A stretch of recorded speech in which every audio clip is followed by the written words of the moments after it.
There are very few players in the history of football who physically terrified their opponents. Defenders are taught to read the game, to anticipate movement, to use tactical intelligence. But tactics mean absolutely nothing when a freight train is running directly at you.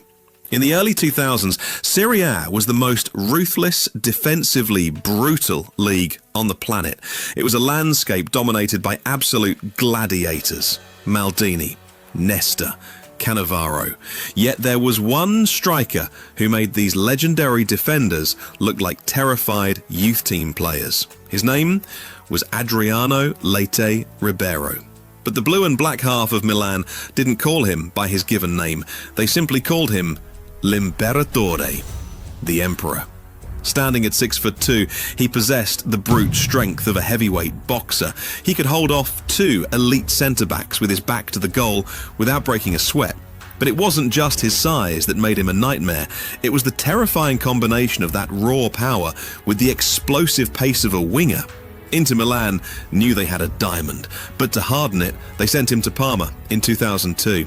It was there, playing alongside Adrian Mutu, that Adriano proved he wasn't just a prospect.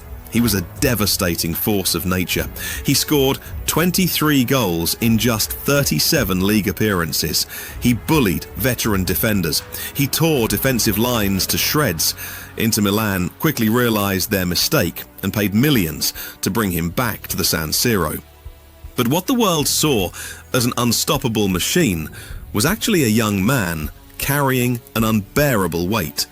And it would only take one single phone call to shatter the empire he was building. To understand the tragedy of Adriano's fall, you first have to understand the sheer altitude of his peak. The world was first put on notice in the summer of 2001 in a pre-season friendly against the Galacticos of Real Madrid at the Santiago Bernabeu. A 19-year-old Adriano stepped up to take a free kick on the edge of the box. What followed defied the laws of physics. He struck the ball with such ferocity that it clocked in at 105 miles per hour before smashing into the top corner. Iker Casillas didn't even have time to dive. He just watched it. By 2004, Adriano was not just a star, he was a global cultural phenomenon. He was universally recognized as the undisputed heir to Ronaldo Nazario's throne. He was the cover star of video games, immortalized in Pro Evolution Soccer 6 with a shot power rating of 99, a digital god that perfectly mirrored his real-life dominance. But his crowning moment came on the international stage. The 2004 Copa America final, Brazil versus Argentina. Deep into stoppage time, Brazil was trailing. The game looked completely lost, but in the 93rd minute, the ball fell to Adriano in the penalty box. Surrounded by desperate defenders, he flicked the ball up, swiveled, and unleashed a thunderous volley into the bottom corner. It was a goal of pure, unadulterated willpower. Brazil went on to win the trophy on penalties, and Adriano won the Golden Boot and the Player of the Tournament. He was 22 years old. He had conquered South America, he was conquering Europe, and he seemed entirely invincible. He had bought his family out of the violent favelas of Rio de Janeiro. He had fulfilled every promise he ever made to the man he loved most in the world, his father, Almir.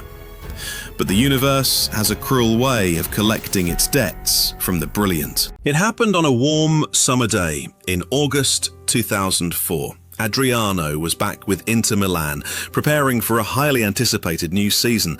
The team was gathered together at the training ground when Adriano's phone rang. Inter's legendary captain, Javier Zanetti, was standing nearby. Years later, Zanetti would recall this exact moment with a haunting clarity. He watched Adriano answer the phone, and then he heard a scream. It wasn't a shout of anger, it was a visceral, agonizing scream that echoed down the halls.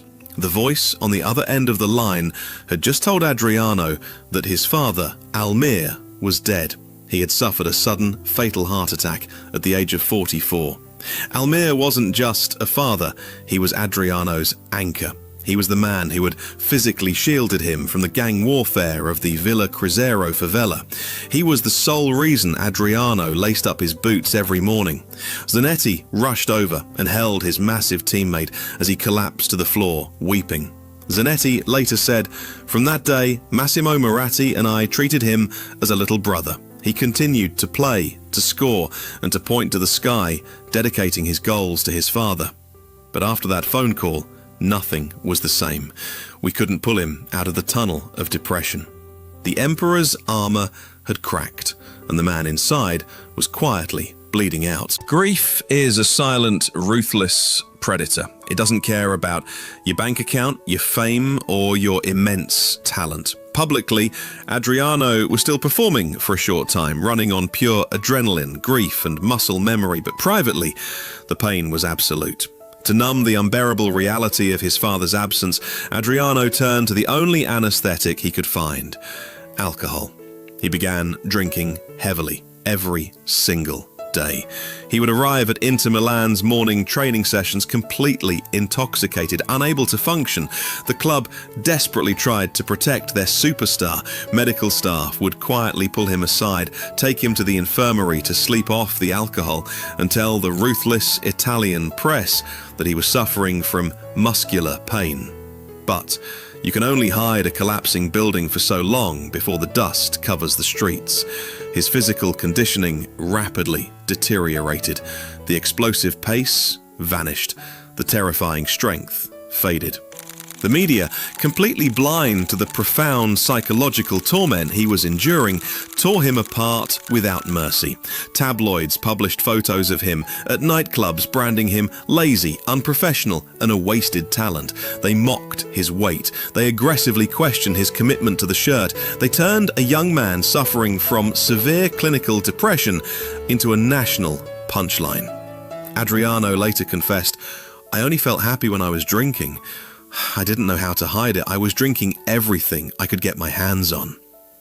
The footballing world demanded the Emperor, but the Emperor had died the same day his father did. Eventually, the European dream became a nightmare he had to escape. But before he walked away forever, he proved to the world that the magic wasn't dead. It was just suffocating in Italy. In 2009, he returned to Brazil to play for Flamengo. For one final, glorious season, the Emperor returned. He scored 19 goals, dragged Flamengo to their first league title in 17 years, and the packed Maracanã Stadium chanted his name. He proved he could still be the best in the world. But he didn't use that victory to secure another massive European contract. He didn't want the fame. He didn't want the pressure of replacing Ronaldo. He just wanted to go home. Pictures eventually surfaced of Adriano back in Villa Cruzeiro, the favela where he grew up. The European media framed it as a tragic downfall. They claimed he was surrounded by gangs and poverty, a fallen star who had lost everything. But they were looking at it through the wrong lens. Adriano hadn't lost his way. He had found his humanity again.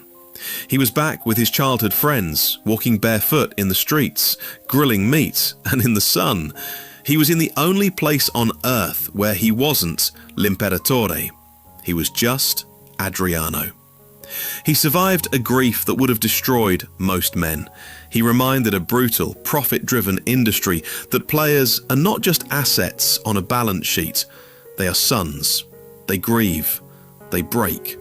And sometimes the ultimate victory isn't lifting the Champions League trophy or winning the Ballon d'Or. Sometimes the ultimate victory is just finding a way to smile again. This is a story about the unseen foundations of the sport. Thank you for watching Final Whistle Stories. If this documentary resonated with you, subscribe for more untold realities of the beautiful game. Until next time.